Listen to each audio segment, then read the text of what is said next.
an opportunity here. So we'll hear a quick, Yeah. we will hear a quick ad about that, and then we'll get into our topic. Here we go.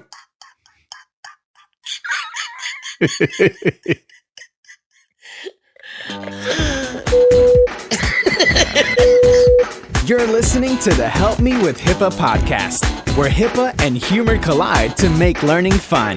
Your delightful hosts are Donna Grindle and David Sims.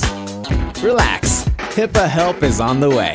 This is Jennifer Baumgartner from Perkins County Health Services in Grant, Nebraska, and you're listening to the Help Me with HIPAA podcast. Thank you for that intro. I'm David Sims of HIPAA for MSPs and Security First IT. And joining me is the great and mighty Donna Grindle. Great and mighty. Of course. Not today. Good morning, Donna. We just finished up the boot camp. So for you and I to even be up this morning. But I will say, it's not near as bad as what Wendy would have to deal with. No. That's big shout out to Wendy, who joined us from Hawaii. And that was like at 3 a.m. Tuesday morning. Yeah. Her time. Yeah, I think she just did that to rub it in. I do too. I think that.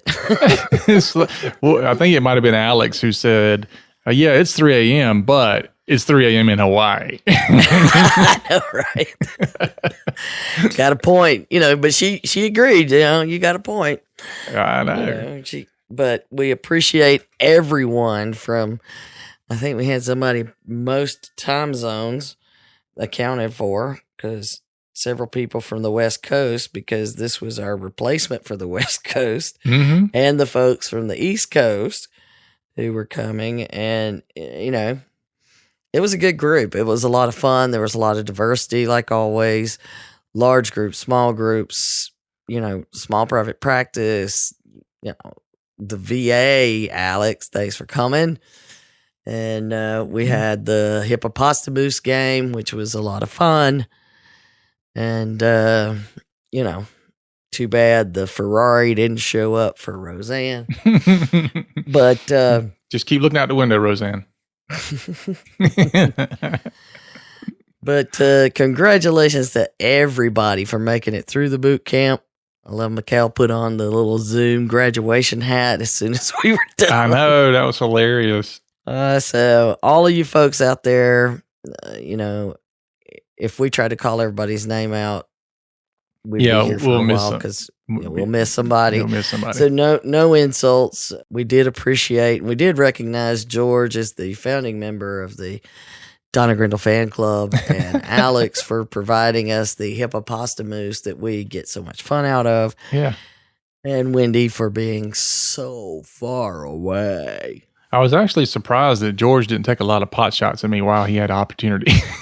I know, right? He does it in email. I know. I was kind of hoping for it. Your but keyboard. He was well behaved. I know, George, you keyboard warrior, you.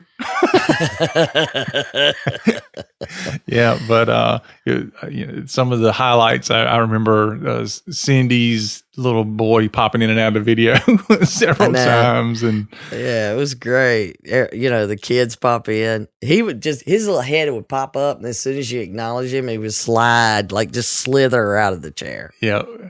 And we got introduced to the whole prepper mentality that Jessica brought to the table. So that was fun.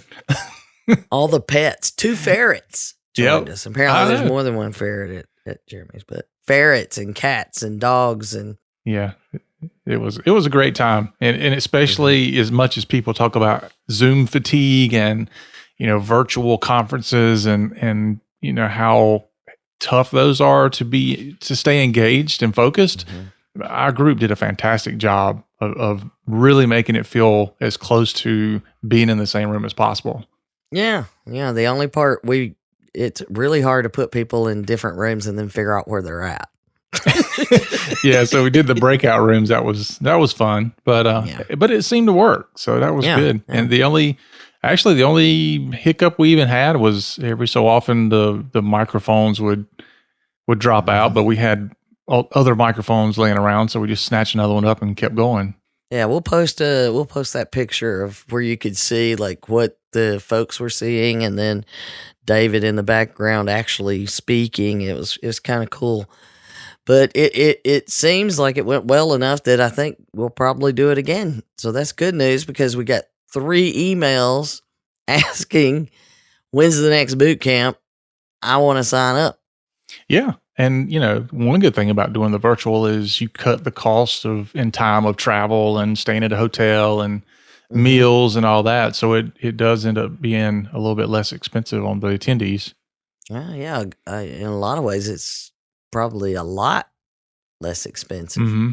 Yeah. But I will say, as always, you miss out on the things that come with being face to face and having those conversations. But apparently they were all exchanging email addresses and typing stuff that you and I couldn't see.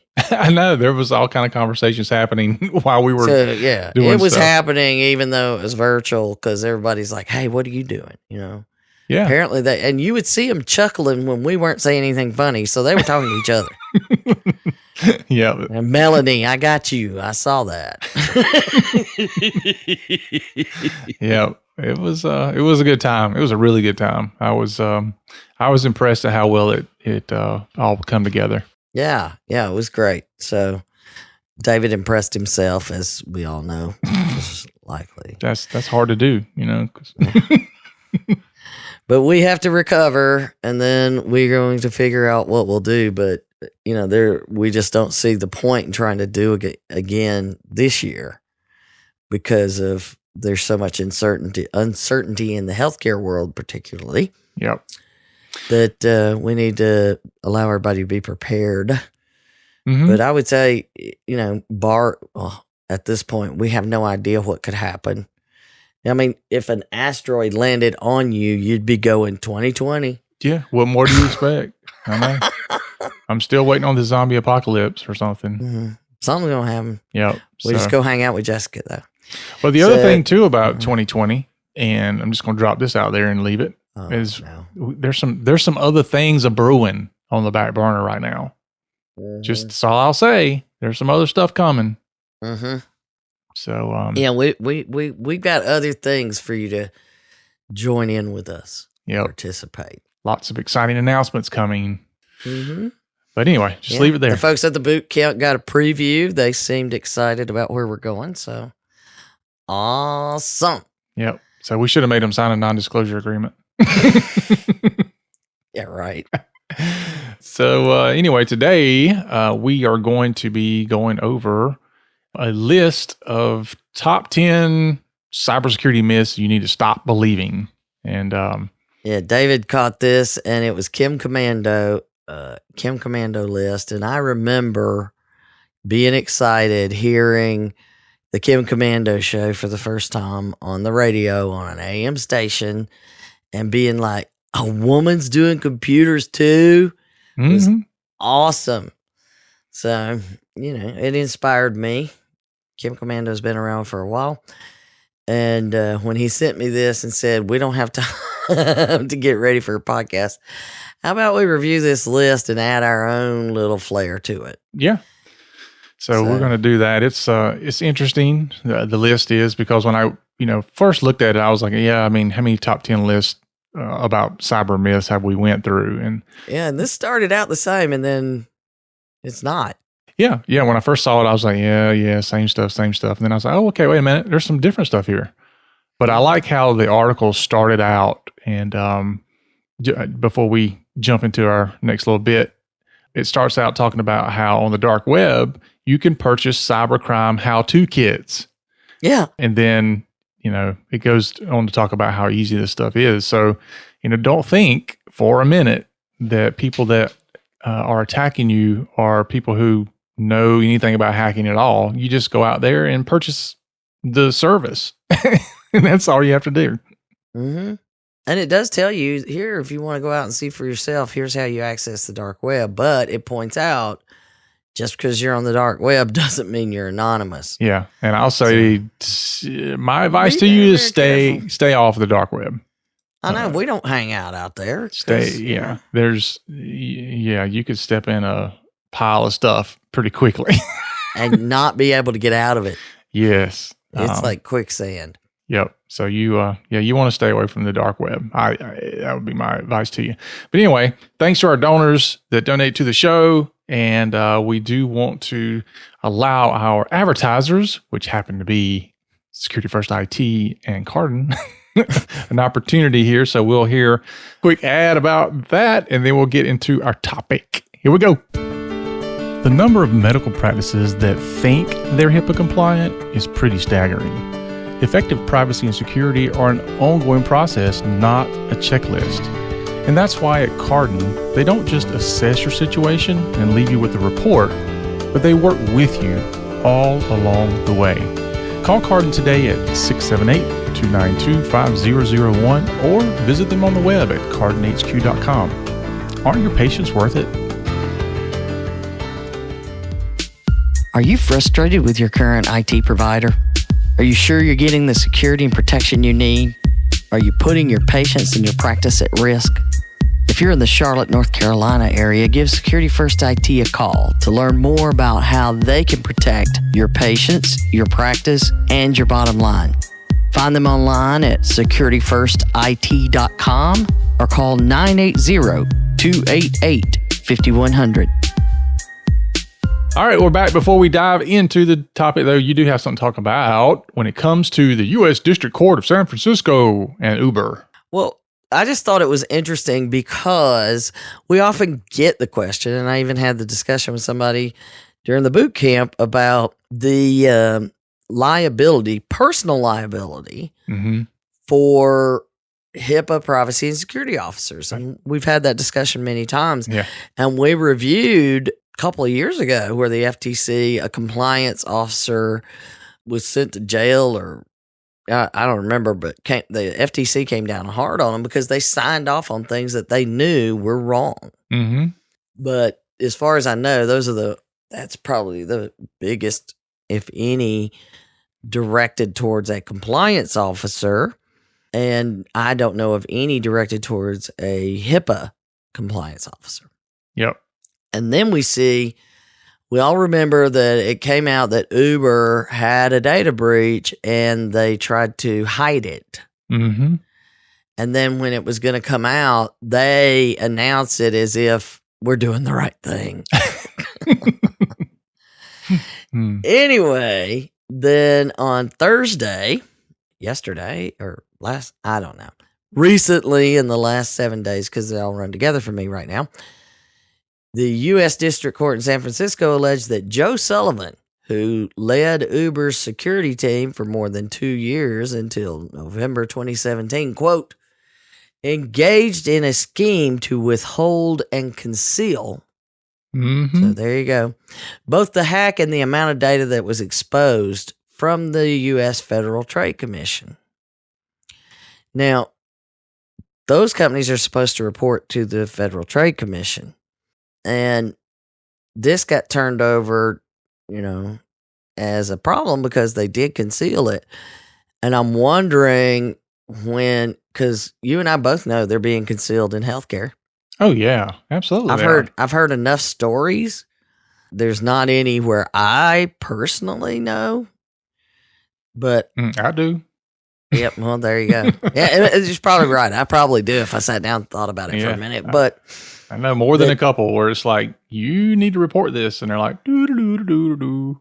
Yeah, you're right. You're right. It's just like all we can do is advise, and people are like, no, you have the responsibility to report this. A lot of times I get the question, I'm asking for 3 friends. And I don't know who it is, or I'm under a legal obligation because I get asked a question, So there's a lot of things that prevent us from doing that. But the net here is that this guy was the security team, and as the head of security, they're coming down on him. The FTC is, but his attorney points out that from the outset, Mr. Sullivan and his team collaborated closely with legal, communications, and other relevant teams at Uber in accordance with the company's written policies. These policies made clear that Uber's legal department, not Mr. Sullivan or his group, was responsible for deciding whether and to whom the matter should be disclosed. And you and I both know that to be the case. I think they're throwing this guy under the bus. We could be wrong, but I think been thrown under the bus. Yeah, kind of sounds that way. You know, or he's not cooperating, and this is their push to make him cooperate. Yeah, definitely more to the story, I'm sure. Yes, but because this keeps coming up, and I think it will continue to come up, and, you know, the FTC has dealt with healthcare entities before over data breaches, and it does happen. They do have jurisdictions to do that. Mm-hmm. So I'm just saying, make sure everything is in writing, because clearly the company's written policies and procedures, and I think yet again at the boot camp, drilled into everyone the importance of documentation of every action that's being taken. Yep. We did talk about that. Well, thank you for admitting you were there, David. That was partially. All right. All right. So I just wanted to bring that up because it's such a frequent conversation. It'll be interesting to see how this pans out, so to speak, we'll say. And now we can get to the 10 security myths, according to the Kim Commando article, the 10 security myths you need to stop believing about your data. Yeah. Yeah. So the first one is the one we see most often, and I'm glad people put it as number one. And frankly, I'm glad they leave it as number one. Yeah. Which is the myth that you don't have anything worth protecting or your data is not valuable. Because honestly, if you don't get this one right, the rest of them don't matter, because you won't understand the value of what you're trying to protect if you believe that. So your information is extremely valuable. And if it's not valuable to target you, it could be valuable to target others. Indeed. All right, number two. Well, we're done. Yeah. So, but I often hear people say, you know, I don't have anything to hide, and, you know, there's nothing anybody can get from me. They had one person say the best thing they could do would be deposit money in my bank account because there's nothing to take out. Yeah, and that's what this article points out. You may think because you're broke, no one cares about your data, but that's absolutely the wrong way to think about it. Mm-hmm. And I love the way that it points out all those free social media apps. They're not free. Oh no, they are collecting Free is your not data. free. Yeah, no, it's because there's terms and conditions that no one reads. They just blow right by. Yeah. I remember years ago somebody saying, how in the world is Facebook able to do all this for free? It's not costing anybody anything. And I'm like, people don't realize they're a data company. They're collecting massive amounts of data and selling it. That's how they're providing this for free. And then, you know, of course, over the years, we've started seeing more and more companies following other models where the product you're using is free, but on the back end, they're selling other stuff. So it's a genius move, but yes, there are tons of it's genius.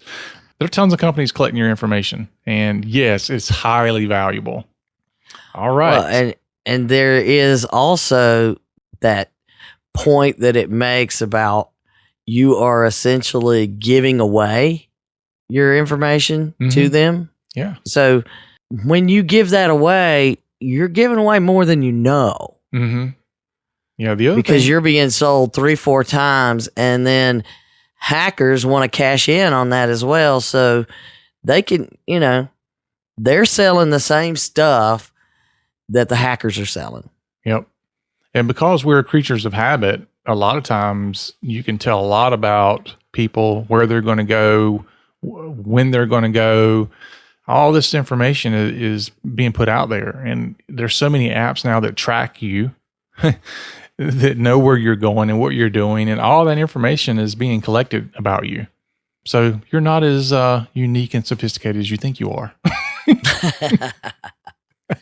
Or lack of sophistication. Yeah. All right. This brings us to number two. And man, this is one of these ones that drives me crazy a lot of times. But the myth is that since you use security software, you're fine. And dude, I have been with people that are quote unquote IT people, and I hear them say stuff like, well, as long as you're using such and such antivirus, you should be fine. I'm like, are you kidding me? That was what? That was good advice in what, 2002? Yeah. If then. Yeah, maybe.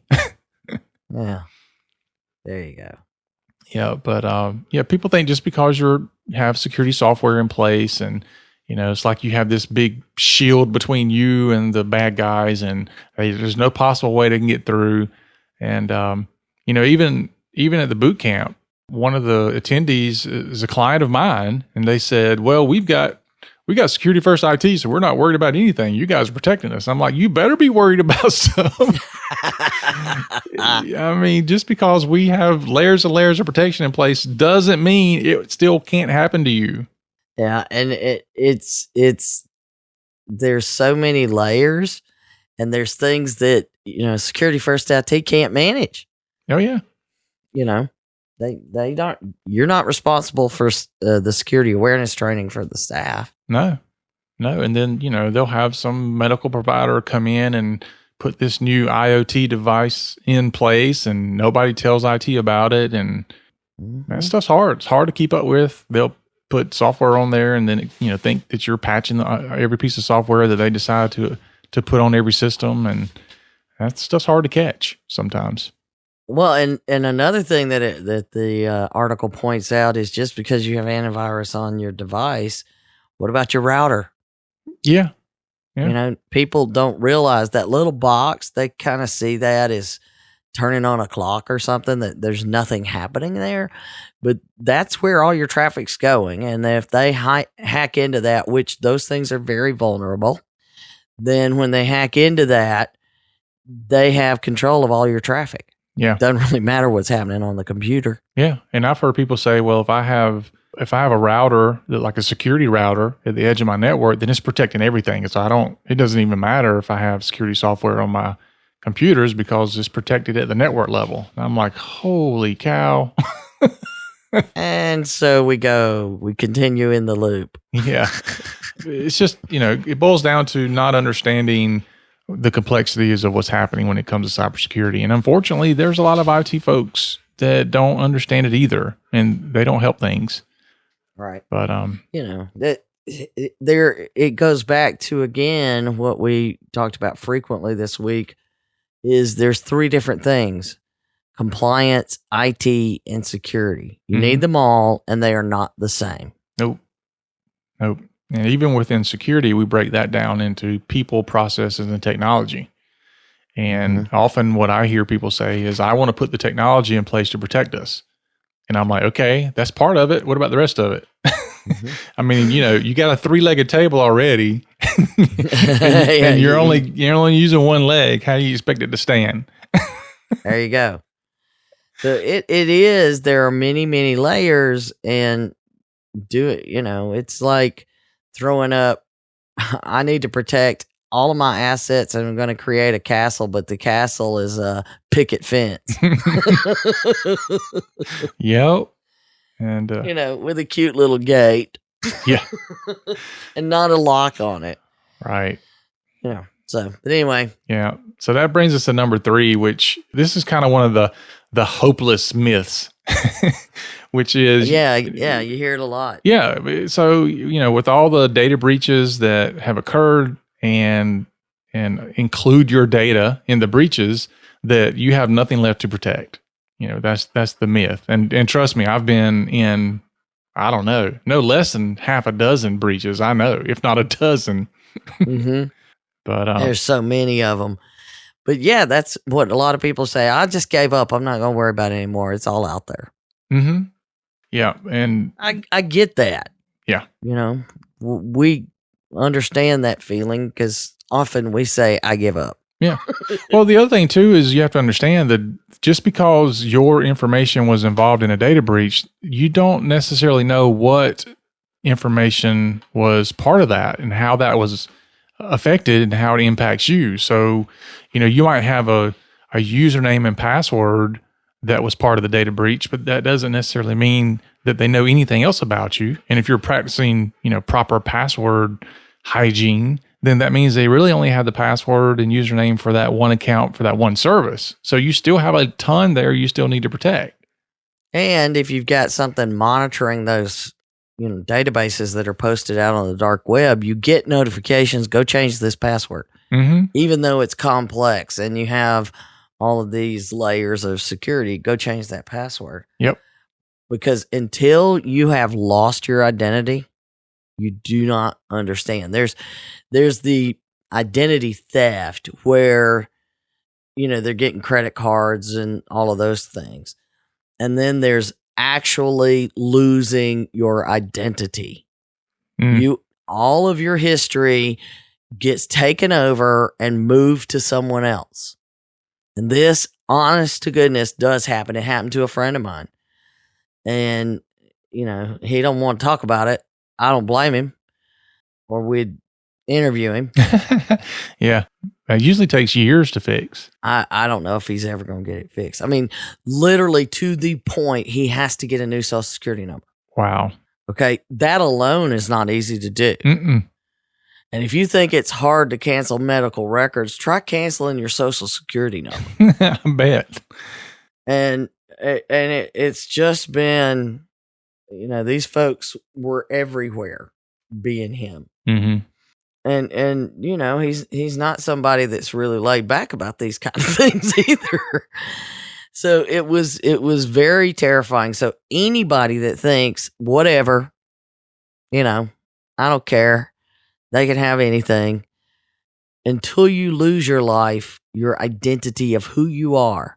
And I mean, everything is gone. Nothing's attached to you anymore. Mm-hmm. Because it's all attached to them now. And you being able to prove that it's not them, it's you, becomes very, very hard. So when you have to set up that new social security number, you start over with a credit rating. You start over with everything. And some people may be like, all right, let's do that. That other one was a mess anyway. Let's start over from scratch. But it's not as easy as you think. And it's not a pleasant experience by any means. Yep. Hope I never have to do that. No, I never would. So never, ever give up, because it will be very bad. Yep. Not just a little bit. It's not, I can deal with a credit card. It is way worse than that. Mm-hmm. So don't play. These people don't. No. All right, that brings us to number 4 on the list, which is phishing scams are so easy to spot. I'm just going to let you cover this one. I'm sure you are. Because I'm sure you are. Yeah. So we have a service by which we phish other companies, and so it's a simulated phishing test. And then, of course, if you fail the test, you have to go through remedial security awareness training or whatever. And so we do this for our clients, but we also do this internally.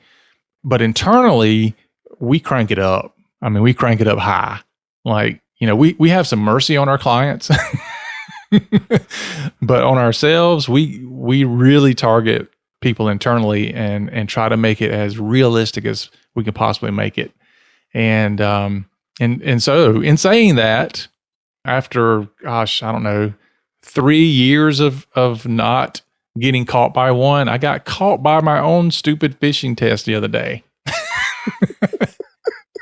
And I am positive that my engineer who puts these things together went out and did some homework and made sure that it was as lifelike as it can be. Well, but that's what other people would do if they were targeting. That's what they would do. But the funny thing about it was, well, first of all, it's all the classic mistakes. Like, I'm tired, I'm in a hurry, I'm using a device I don't typically use because I was at the hotel, and so I'm on my Surface Pro versus my desktop. So, that adds a little bit of complexity to it. So all these things are going on at the same time, and it just happens to be, a perfect storm of things. And so that's kind of how it all happened. But anyway, once I clicked on it, I got the indicator that it was possible scam, and I'm like, son of a gun. But then when I went back and looked at it, I was like, oh my gosh, look at all these red flags that I missed that I should have caught.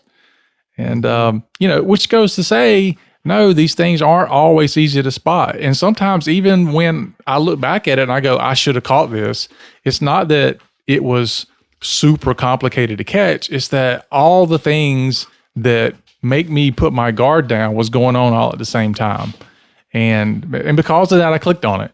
And, these things are not misspellings all over the place anymore.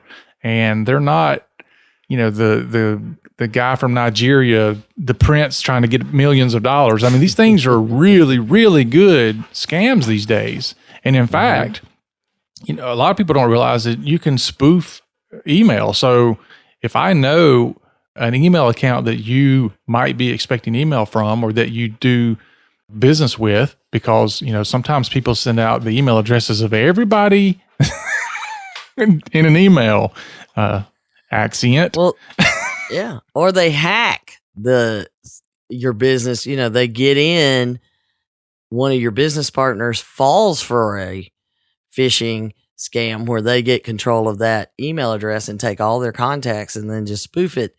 That happened, to one of our clients. It was actually one of their business partners. Yeah. So no, phishing scams aren't easy to spot all the time, because I'm telling you, if Donna sends me an email, I'm going to assume that it's from her. And if there's a link in there about something, unless it's something kind of out of the norm, and I don't know that there can be anything coming from Donna out of the norm, I'm probably going to end up clicking on it. And another thing I brought up too at the boot camp that's something that people should watch out for is when you get some spammy email, oftentimes people scroll down to the bottom of that email and they're looking for the unsubscribe button or the unsubscribe link, which is a perfect place to put your malware link. Indeed. So watch out for all that stuff. Oh, so you fell for it because it looked like a LinkedIn request. Yeah. It just, hey, I want to be on your LinkedIn profile. The person's, I didn't recognize the person's name, but that's not unusual. But the place it said they were from was, my back door. It wasn't like they were from Atlanta or Florida or something like that. No, they were from the town I live in. So there you go. Got me. You got me. That's all I got to say. You got me. But, you got me. Sorry, but that kind of leads into myth number 5, which is my friends on social media won't hurt me. Oh, please. Yeah. I see hacked Facebook accounts all the time. Yeah. And, I get friend requests from people. I'm like, are you already on my friends list? Mm-hmm. But it's kind of the same thing as, the email thing. If I got people on social media that's my friends or family, and then all of a sudden I'm getting messages from them, then, I've dropped my guard. I'm not looking for problems because, hey, it's my friend or it's my family member.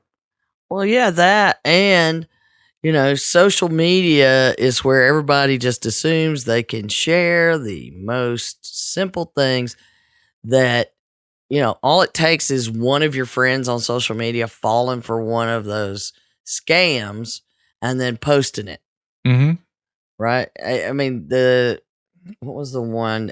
Everybody do this thing that's supporting all the 2020 graduates by posting your, posting your senior picture. Mm-hmm. First of all, how does that do anything to honor 2020 graduates? It makes us all talk about ourselves. But more importantly, now I've given away where I went to high school and when I graduated. Yeah, not to mention probably the very nice frontal facial image. Yes.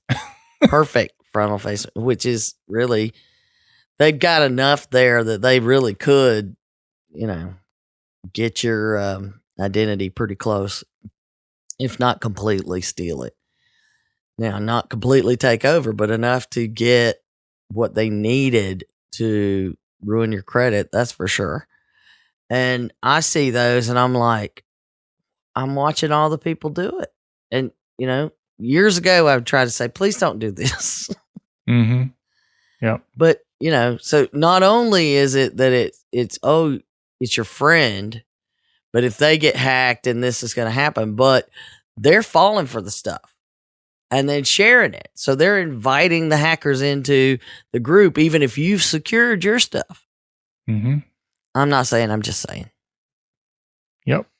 It'll Don't happen. trust anybody. Yeah, exactly. That's why we have the zero trust environments. So need to have a zero trust mindset. People are like, you don't post anything on Facebook anymore. That should be telling all y'all something. Yeah. Don't give away any more information than that, so they have to. And by the way, all y'all is a phrase. It's not redundant. Yeah, we did find out this morning that people across the pond don't know what holler is. You'll be in trouble again. I stay there. All right. All right. So number 6, you need to stop believing is that hackers are mysterious, scary figures. Yeah, and we've mentioned this many times that everybody envisions these hackers the way they are in the movies with the hoodies and, Mr. Robot kind of looking guys. And really and truly, they're not. I love watching everybody's face in the boot camp when I share the ads that people post. You can be an affiliate for this ransomware gang. And it's like any other affiliate offer. Mm-hmm. It gives you all the details, what services they will provide, what you will need to do. And if you are a really good affiliate, you can even increase your share of the profits from the victims. Mm-hmm. So they're not that. They're just business people. Yeah, it is. Absolutely. People want to start an online business. There you go. I know. And it's not like, why don't these people get a real job in the country they're in? This may be the best paying job. Mm-hmm. It's literally a job where they go to an office. Yeah. So it's not what you think it is. No, not at all. No. In fact, the Uber thing that we mentioned, that was somebody in Florida. Yeah. It wasn't somebody in Russia that did it. It was Florida. Anyway. Yeah, that's true. All right. That brings us to number 7, which is I only go to mainstream websites, so I don't need any kind of security software. Yeah. So there used to be, honestly, I'll be first to admit it, there was a time when I would be able to say, I don't have to use antivirus because I don't do anything that would require it. And it was, again, back in 2000 or 2002, I had antivirus, but frankly, I was so careful that even if I didn't have antivirus, I wasn't really worried about it. But that's not the case anymore these days. Yeah, no. Yeah. I mean, you have to have, one is we all need to have an understanding, just like we mentioned before, about how much data these people have on you. Mm-hmm. And the mainstream sites, every time that little thing pops up that says, we're collecting cookies about you, and you just hit X because it's in your way. Yeah. Okay. Now a lot of them, thanks to CCPA, they give you the ability to go see and change the options. And every time I see one, I'm like, oh, let me change the options. Because they do tracking for multiple things in those cookies, and you can turn off the ones that are all about marketing, and they'll put it on there. I love how they say that this is for personalization to improve the quality of the information you see. So basically, they want to be able to read your mind, and that is true. Yep. So think of what they're collecting to be able to do that. Yep. Well, the other thing too that a lot of people don't realize is there's this thing called malvertising. Oh yeah. And so they stick malware inside of ads on legitimate sites, and this has happened to big time legitimate sites like MSN.com and some other ones. So even if you go, I'll just go to the big sites, that's all I ever do, then you could still have malicious code run on your computer simply by visiting the site or clicking on one of the ads on the site. Because you think it's an ad there on a legitimate site. It must be a legitimate ad, right? Yeah, they don't realize that all these people do is buy an ad feed. Mm-hmm. It's not like they're approving the ads and printing them in the paper like you used to see. Yeah, that's correct. No, not at all. They're just getting a feed and putting that feed. Any of us could do it. Just slap that feed on our website. And, that's that pay-per-click kind of stuff. And then you just put a few codes in and ads start flying on your website. You don't have a clue what's coming through there. You're trusting whoever you're buying it from. Mm-hmm. So, yeah, there's a lot of reasons you can't trust that. You need to be secure when you connect to the internet, period. That brings us to number 8, which is the myth of I use complex passwords. I'm good to go. Yes. So, But, yeah. No. But yeah, I mean, even the long, complicated passwords, not enough. Not enough. No, that's why we still encourage people to use a password manager and 2-factor authentication on top of that. Mm-hmm. Yeah. It's absolutely essential. Yeah. Well, there's still the myth that people believe that somebody's physically guessing the passwords. You're right. Yeah. And I still hear this all the time. Like, how do they guess my password? Or, I can't believe somebody's sitting at a computer and just randomly trying passwords all day long. And I'm like, no, that's not how that works. No, they're writing a program that takes in millions of passwords and goes brrr, seconds. It goes Seconds brrr. it takes. Yes, it does. Look, when I'm tired, all computers make noises. It goes brrr. It runs through that list in a matter of seconds. So it doesn't matter what it is. If once that password's out, it's out. Yeah. But I mean, even if you're using a password generator and all that, they can still try tons of, random passwords and all that. Doesn't mean that, they're going to absolutely get through your password. But there again, it's kind of like the thing we talked about earlier about having security on your computer. Don't assume just because you're using complex passwords, you're good to go, because they can still get through things even without it. I mean, heck, we even know of times where they get through it, even using 2-factor authentication, they still can get into your accounts. Oh yeah, if they want in, they're going to go to a lot of effort. Yeah. Let's just say. Well, the thing is, you want to put as many hurdles in their way as possible, as many obstacles as possible. It's like I said at the boot camp. It's almost like you think of it as when the bear's after you. You just want to run faster than the other person, or as we saw recently in an ad. Don't push the person. Yeah, the article. Yeah, don't push people down and run from the bear. Yeah, the Parks Department let us all know that if you encounter a bear, please do not push down your friend who runs slower. No, we say that all the time. Yeah, you push the one down that runs faster if you're the slow one. Just so you know, they recommend moving slowly to the side and making sure you don't trip. Make sure you don't trip. Yeah, I don't know. I would think so. I don't know. I don't know that I'd be thinking about, oh, yes, I need to move to the side. It'd be run. Just run. The natural instinct of the bear is to go chase you. Yeah. So don't do that. All right. But number 9, that's the one that got you. Yeah. So this one's new, kind of. And it's new in a lot of ways. But the myth is that a fake voice when you hear one. And some people are like, why is that even on the myth list? And it's on the myth list because one of the things that's kind of exploding now is the phishing, where you have voice phishing. And so you can have a phone call come in and it be from somebody that And people think, well, yeah, that's not going to happen. I mean, I know the sound of my boss, or I know the sound of my spouse, or whatever.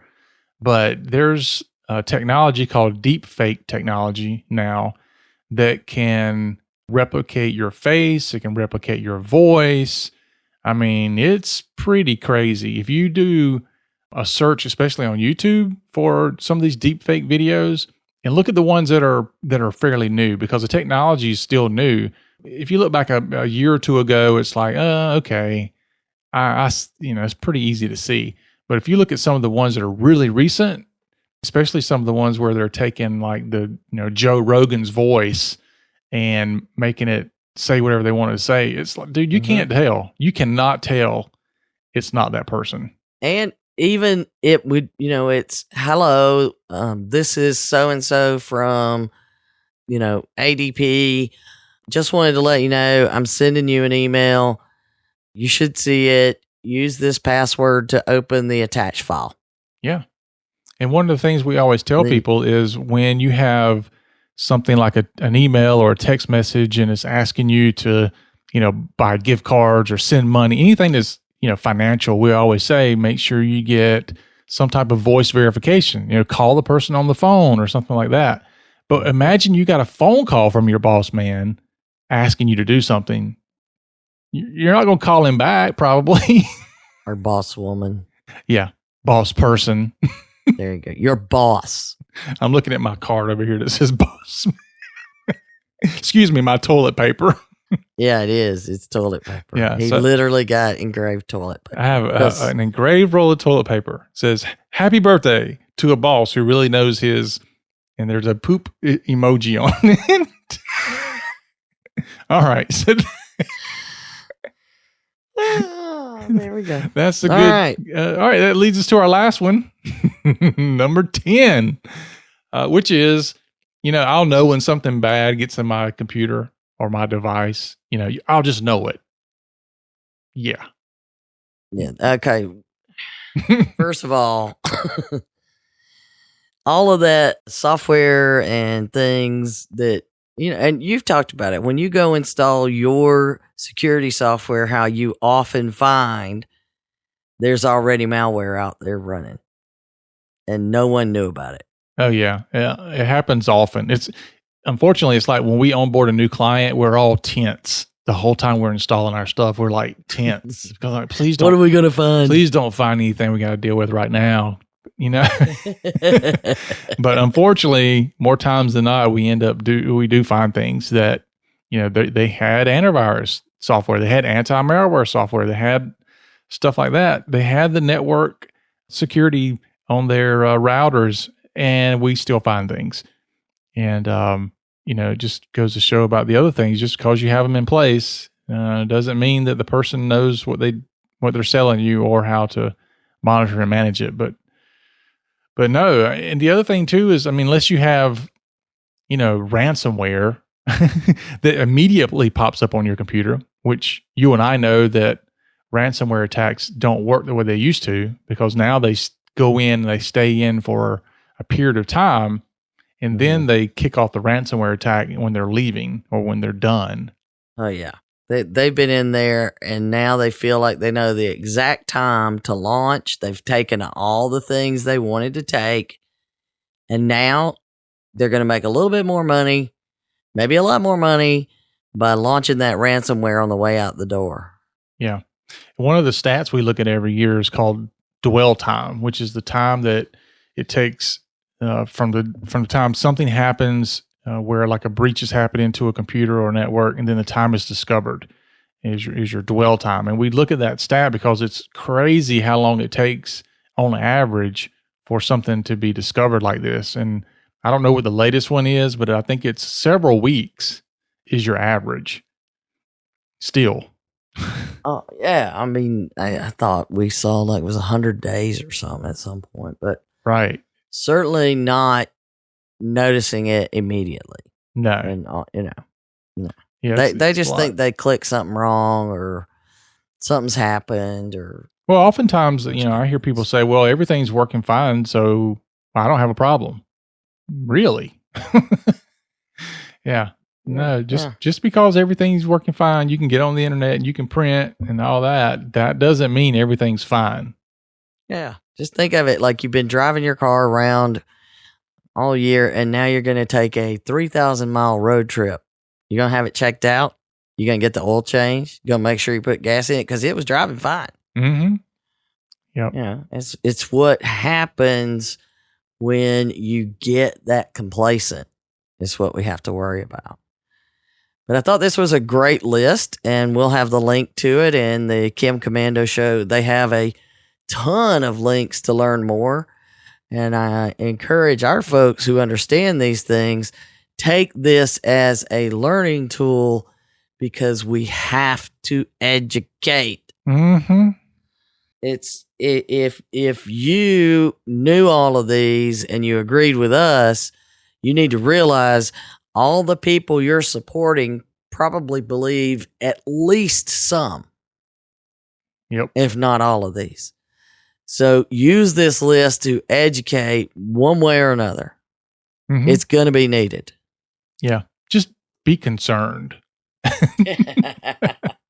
It's amazing how many people just aren't concerned about cybersecurity. They just feel like it's not that big of a deal, or somebody else is doing all the work. No, it's kind of like your health. It's like, be concerned about your health. Nobody else is running around the block so you can get healthier. You got to do it. That's a great idea. I'm going to outsource my health to somebody. That's right. You eat good and you run and exercise and all that, and that'll make me feel better. That's right. I'll be over here doing whatever I want to do. Exactly. All right. That's our show for today, folks. Thanks for listening. Remember to follow us, share us out on your favorite social media, and you can rate us on our podcasting app. Yes, we have an app for that. But help us spread the word. And as always, remember, for Donna and myself, that HIPAA is not about compliance. It's about patient care. You've been listening to the Help Me with HIPAA podcast, hosted by Donna Grindle and David Sims. The show created to help you with HIPAA. For more information or to ask us a question, visit our website at helpmewithhipaa.com. Neither Donna Grindle or David Sims are attorneys, and they do not offer binding legal advice concerning regulatory compliance. The information in this podcast should not be relied upon or construed as legal advice in any way. Consult your attorney for legal advice concerning compliance with HIPAA regulations.